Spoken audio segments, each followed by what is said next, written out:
Hello there, movie maniacs, and welcome to More Movies Weekly, number 52. Isn't it convenient for a 52-year-old man who has no history of mental illness to suddenly have a complete psychotic breakdown just when he's about to be indicted? Welcome to the show. This is the podcast where we like to talk about the movies we've been watching, any cinema news, anything we like that's roughly a little bit related to film. Don't we, Dave? Just a little bit. Just a little bit. Just a little bit. My name's Greg Fisher. His name is David Roberts. How are you doing this week, Dave? I'm pretty well, sir. I'm pretty well. The summer is here.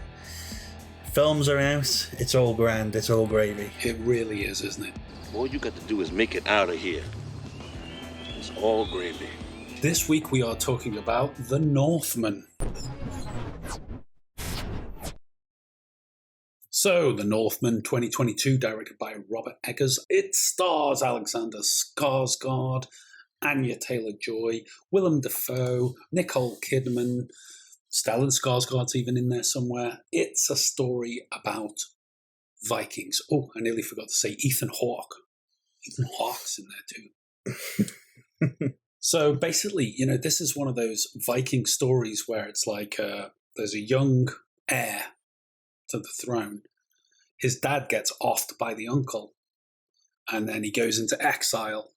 And all these years he's kind of like harboring this revenge pact to get back at his uncle and go back and, rescue his mother for one and exact revenge on said uncle.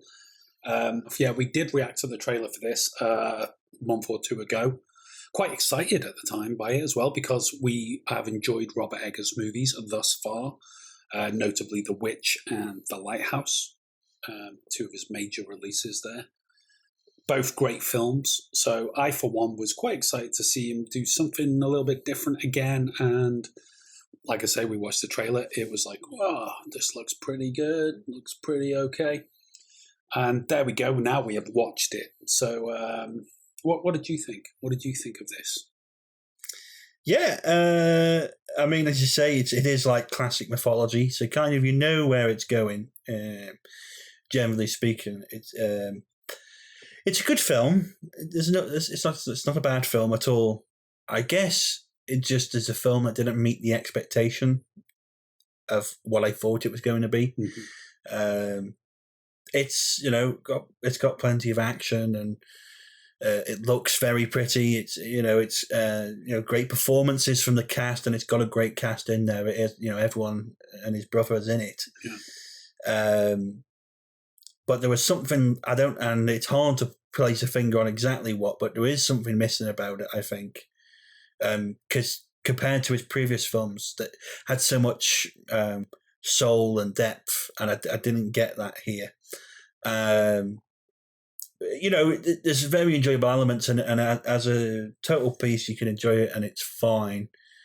I think the biggest criticism I could give to it is the kind of in the middle section, particularly the kind of the latter half of the middle section, just goes on forever, and I was a bit kind of like, oh, come on, where it's going, yeah, just do it, stop farming and get on with it. Yeah, because it felt very, I mentioned this to you actually straight after watching it, the vibe of Highlander, living out in these like green hills and living like farmers and all this.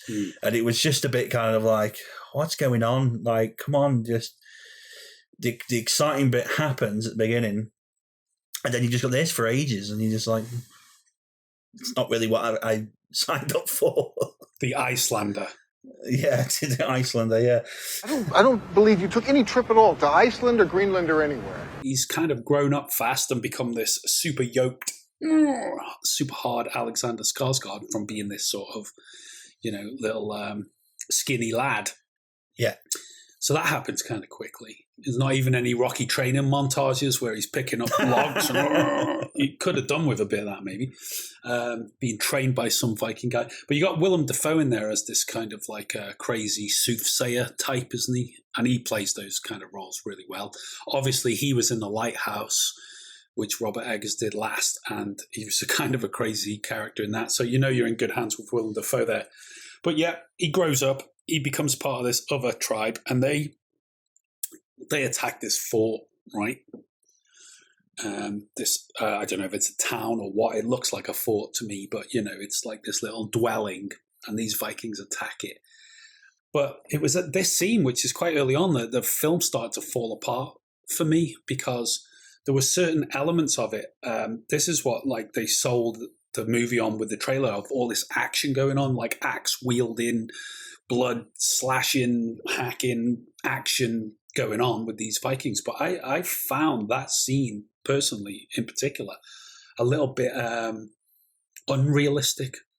There was one shot in particular I mentioned to you where he jumps off the wall into the fort, and you can tell he's on a wire, and it looks a little bit like something out of Captain America or the Avengers or something. And, all these guys are running up to him, and it's almost like Monty Python. They're just running up to him to get stabbed. They're like, there's no threat at all. That's how I felt. If you watch it, if you go back and watch the scene, I'll try and throw a few bits in here, but you just feel like these guys are just extras, sort of pushed in, go and attack him. Oh dear, I've been stabbed. Yeah, I don't think I'll be coming with you, sir. Come on, Concord! Message for you, sir. It's interesting because that scene probably sums up the conflict of what this film is really about. Of it not being able to decide quite what it wants to be. Yeah. Because in some ways the trailer sold it as a big action, kind of classic over the top kind of thing, and in some ways that this scene does that, but for the rest of the film it doesn't really reach that crescendo of over the top action, unrealistic action. No.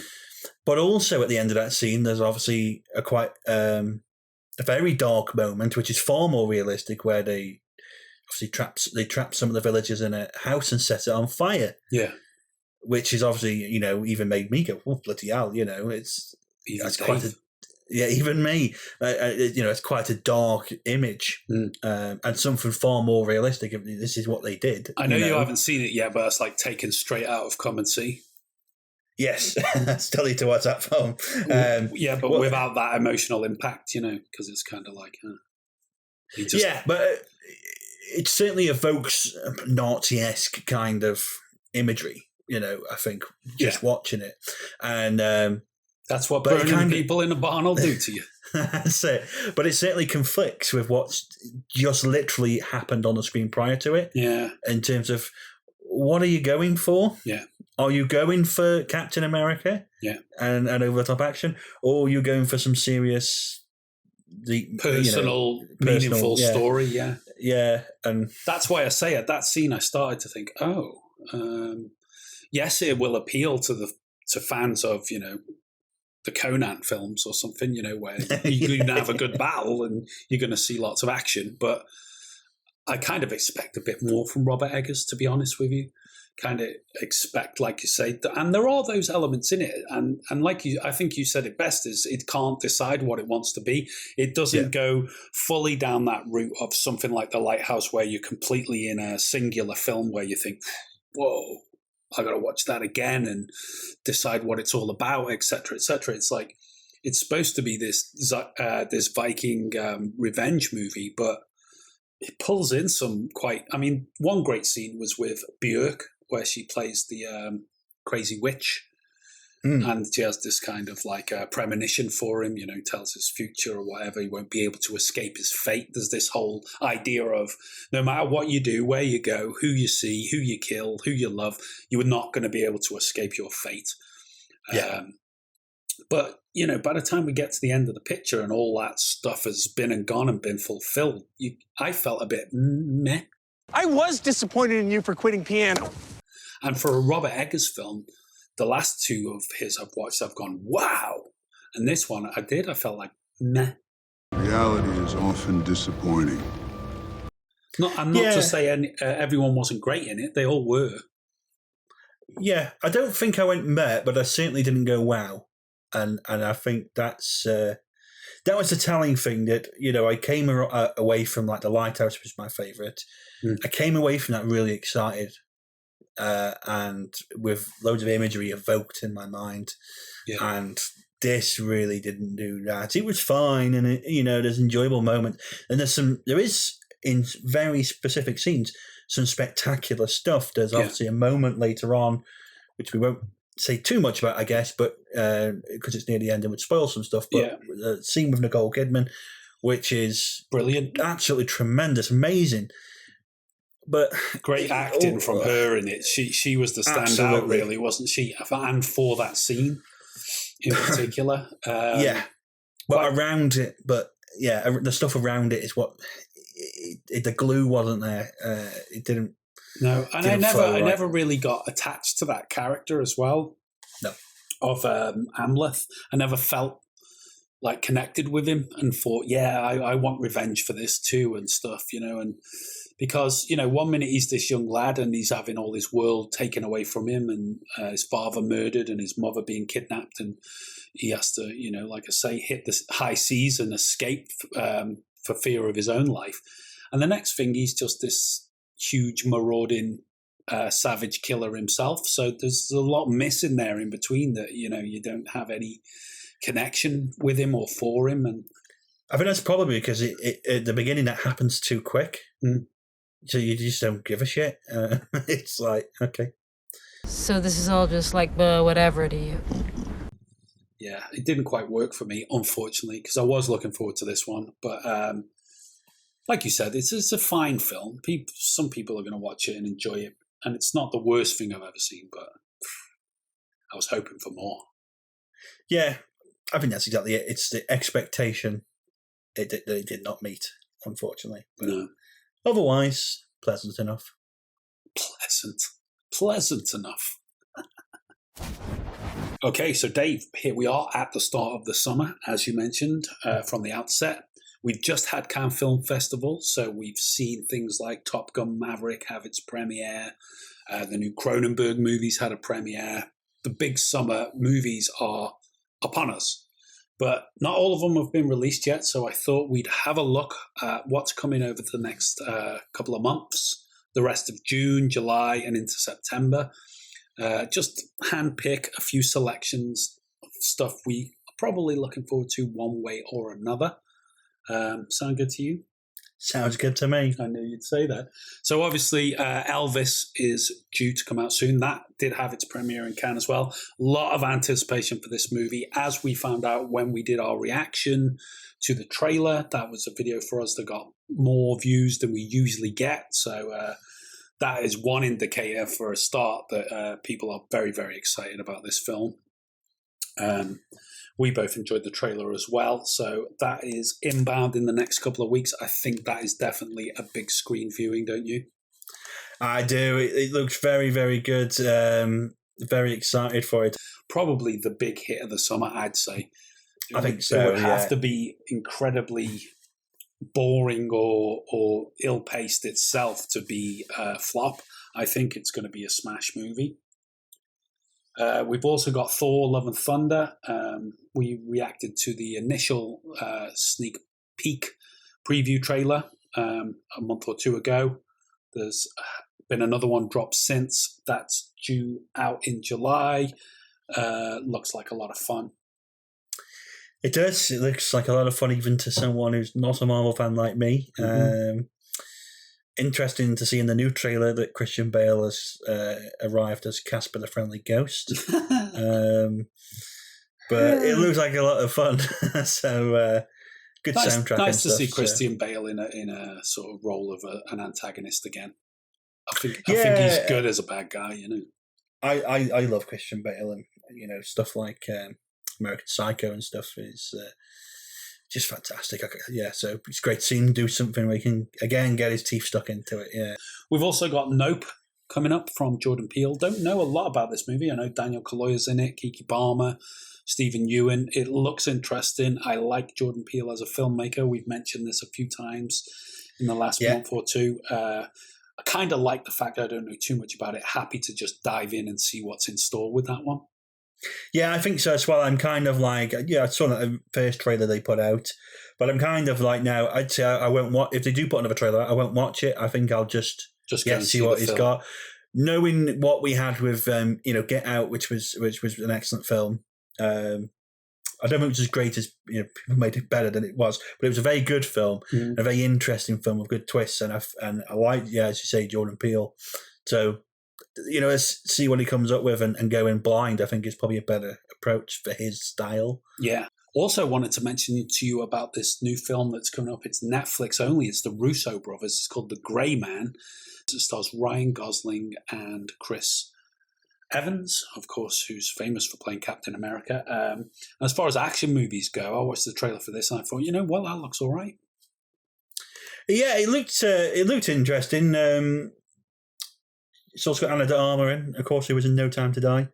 Ana de Armas. Ana de Armas.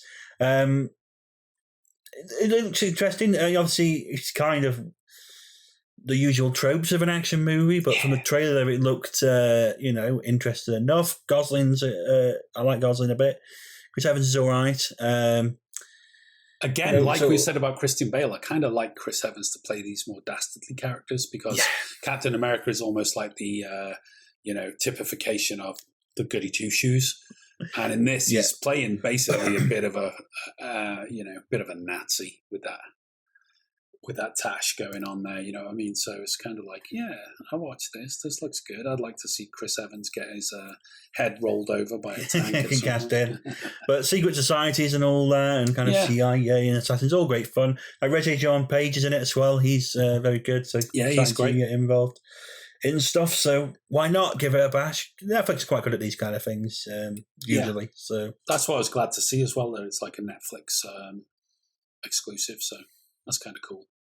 I dare say they'll bring it straight out on the platform, though, rather than having it'll be straight out. A big screen release. We've also got Bullet Train in August, which we did a reaction for a couple of months ago, the new Brad Pitt actioner. All takes place on a train. We have covered it a little bit. We mentioned it again a few weeks ago. But again, this one looks like a good bit of fun. It does. We actually saw the trailer again, didn't we, when we went to the pictures the other week? So we saw the trailer on the big screen. The second trailer, I think it was. More so stuff in it. It looks great. It looks really silly, over-the-top action, but in a really cool way. Doesn't take itself too seriously. Exactly. And Ben Bunny's in there, so why not? It's going to be a laugh. Absolutely. So also we've got Don't Worry Darling, and that's not due out till September. This is the one with Harry Styles and Florence Pugh. I watched the trailer for it. It gave me very much Stepford Wives kind of vibes going on there. Absolutely. Looks like an interesting film. What say you, sir? Yeah, this is the one I think out of the list it intrigues me the most. It is very much Stepford Wives and that kind of thing going on. It also gave me a lot of the vibes of a few different Twilight Zone episodes I've watched over the years that creeping into the vibe there. I got it in there. So it certainly looks interesting. We, of course, the last time I saw Harry Styles was in Dunkirk on the screen. Which was very much a minor role. Much more minor role. So here he's getting... This is like one of the main players in it, isn't he? So that's it. It's the lead. Interestingly, I mean, I've just watched Severance, which is the Apple Plus series. Yeah. And it's giving me a bit of a vibe of that as well. And I think there's a few programs and films coming out about this kind of like disconnected societies and stuff. I think it's becoming a bit of it's going to be a theme over the next 12 months, guys. Watch out for it. But it looks very interesting, and it looks like it's got a lot of sexual liaison scenes in it, cunnilingus and stuff like that. It looks very spicy. How about Thai? Oh, it's too spicy. It Steamy. Yeah. So there we go then. What about 3,000 Years of Longing? This is also due out in September. George Miller, fantastic film director, is back, still making films at his age, and still doing a fantastic job by the look of the trailer. Thanks very much to Tam Tam for bringing this one to our attention. And yeah, I checked it out and thought, wow, I like Tilda Swinton. I think she's great. I like Idris Elba as well. I think he's one of our really most talented actors. He's super cool. So it's kind of a genie in the bottle. Like she says in it herself, is there ever a story about wishing that isn't some sort of like, be careful what you wish for kind of story, a warning. That's it, a moral tale kind of thing. It's it looks absolutely bonkers, and I couldn't make really head or tail of what the story was supposed to actually be about. It's obviously a bit of a turn on the Aladdin story, the genie in the bottle, and all that sort of themes of kind of the Far East, Middle East in there, and all that. So I think it's definitely based on some of those fairy tale, folktale themes. Mm-hmm. Definitely. It's obviously got all that colourful magic that you see in George Miller, especially if you think of Mad Max Fury Road, the way that's shot. Mm-hmm. That's really present here. Yeah. And as you say, champagne casting, Tilda Swinton, Idris Elba, two of our greatest at the moment. Yeah. I love Tilda's accent in the trailer. It's just... we're a little bit northern, wasn't it? A bit of northern, aye. It was great. So, it looks very intriguing, very intriguing. Yeah, I'm looking forward to that one. I think it's going to be something quite special. We talked about Everything Everywhere All at Once last week, and it gave me a little bit of those sort of vibes in a way that, like you said, bonkers. So, yeah, looking forward to that. How about Mission Impossible 7? Dead Reckoning Part 1. Now, there's a title for you. I couldn't believe it when I saw the end part 1. It's a part 2 as well. Bloody hell. Interesting. I was reading just before we started recording that these are supposed to be, and we'll say supposed to be because they the final chapters. These are the final ones, apparently. We'll see in another 10 years when Tom Cruise needs an extra few million. But Top Gun 3 and Mission Impossible 8. It's I watched the trailer. It is what it is. It didn't excite me. No, not at all. I thought it. No, I mean, there's a couple of moments where I was like, oh yeah, I remember he was on that train in India, and it was on Twitter, and I remember he drove the train over the cliff, and that was done somewhere in the UK. That was in the UK. I think that when he was sitting on top of the train, it was like he was in Europe somewhere, but still. Yeah. You're just thinking of India because that's how people ride trains in India. They do, yeah. But I was kind of looking at it going, okay, so some of the stunts look incredible, as they always do, and there's a call back to Pryor with the bike off of the mountain, and obviously he's going to turn on the parachute. But all in all, I was just sitting there watching it going, we've been here and done this 6 times already, and I haven't watched the last 4. No. So it's a bit like, okay, whatever. Well, I haven't watched the last God knows how many. I don't even think I've seen past. I've seen the first 2, and I'm not sure that I ever watched any more Mission Impossible films. But I don't know what it is. I can't quite explain it. But this whole Tom Cruise renaissance that's happening lately, I'm just being honest here. I'm kind of getting swept up in it a little bit, and it almost made me want to go back and watch the rest of the Mission Impossibles that I haven't seen, and then go and see this one. I don't know. Maybe it's. I think I know what you mean, because there is a bit of a love in for Tom at the moment. It's he is having a bit of a second win, but. A third win, fourth win. But I was watching the trailer when you're thinking, I watched last year, what's that, like SAS Red Notice. Yeah, that's just dog shit. And there's a few others, and it just, having watched a few over the last year or so of like shit action films, basically, and then watched the trailer for this one, and my mind was flicking. But that's the thing. I don't think it will be a shit action film. I think if you love an action film, surely this would be the one you go and see, because it's Tom Cruise and he's got all the guys from the past in it. Ving Rhames is back in it. He was in all the others. You've got Simon Pegg. He brought him in at some point. He's still in there. So he's staying faithful to that whole, Rebecca Ferguson's in there. It's kind of like. But to be honest, I've seen a clip from one of them, and I don't know which one it is. It might be the last one, maybe. And Simon Pegg's in it, and I was just sitting there going, "This is stupid." It almost came across like a spoof of the Simon Pegg will do that for any film, won't he? He'll sort of spoof he will, it and I think that's why. But I've seen a clip from one of them that's got Philip Seymour Hoffman as the bad guy in it.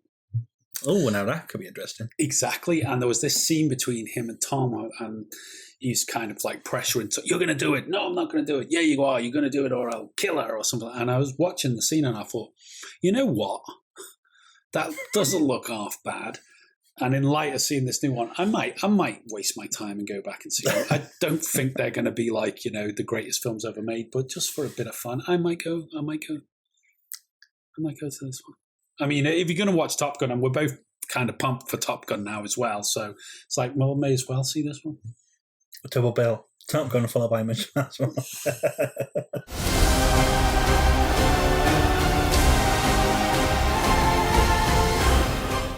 So there we go. Yeah, quite I mean, there's other stuff coming along as well. Plenty of other stuff, really, which we will cover as we go along. But I just thought, there's a handful of stuff that, looks all right one way or another. Looks all right. We've been looking forward to some of it for a while, having watched the trailers for them. So we'll see. Doesn't look like the worst year we've had recently. I mean, with the pandemic and everything and things being held back and suppressed for a couple of years, it's almost like 2022 is the year where cinema starts to get a little bit more back to normal. Yeah. Start to see a lot of these things that we've been promised or been waiting for, or it's been hanging around, and yeah, it's going to be good, I think. What about you watching or listening to this? What are you looking forward to seeing this summer? Something we've mentioned here, perhaps, or maybe something we haven't. Let us know in the comments. It'd be great to hear from you. But there we go. Summer 2022 coming at you. Wow. And just a reminder, if you want to listen to us in an audio-only format, maybe you want to listen to us whilst you're on the go, or you want to listen to us while you're cooking tea, we are available on all the major podcast platforms, whether that's Apple Podcasts or Spotify, etc. There's a link in the description down below to let you know all the details of that. And why not join us on social media? We are at More Movies For You on most of the social media platforms. Come and say hello to us on Twitter, or come and have a live chat with us on Discord. All the links, again, are in the description below. And if you like what we're doing and would like to support us, you can jump over to buymeacoffee.com and buy us a latte or a cappuccino. We really appreciate it. It helps us keep the lights on. It helps us keep going over here. Or you can jump over to Patreon and be one of the supporters over there. Subscribe to one of the packages where you can vote on the films we review and stuff we discuss and other extra stuff as well. Thanks very much to everybody who has donated and supports us over there on Buy Me a Coffee or on Patreon. Thank you very much, guys. We're really glad that you're there for us. It gives us warm feelings in our hearts. And that's it for this week, Dave. We'll come back next week, maybe talk about some more movies, cinema, films, stuff like that. What do you reckon? Sounds good. Sounds good. Get the VHSs out. I do love a VHS. Very tasty format. I've still got boxes full of them. Can't even play them anymore because my telly doesn't even connect to the old video player. So don't know why I keep them. Oh, it all changes. There's whole Instagram accounts dedicated to just that format, you know? Yeah. Very cool stuff. Well, it's beloved, isn't it? It is. Everybody remembers fondly the good old days of Blockbuster.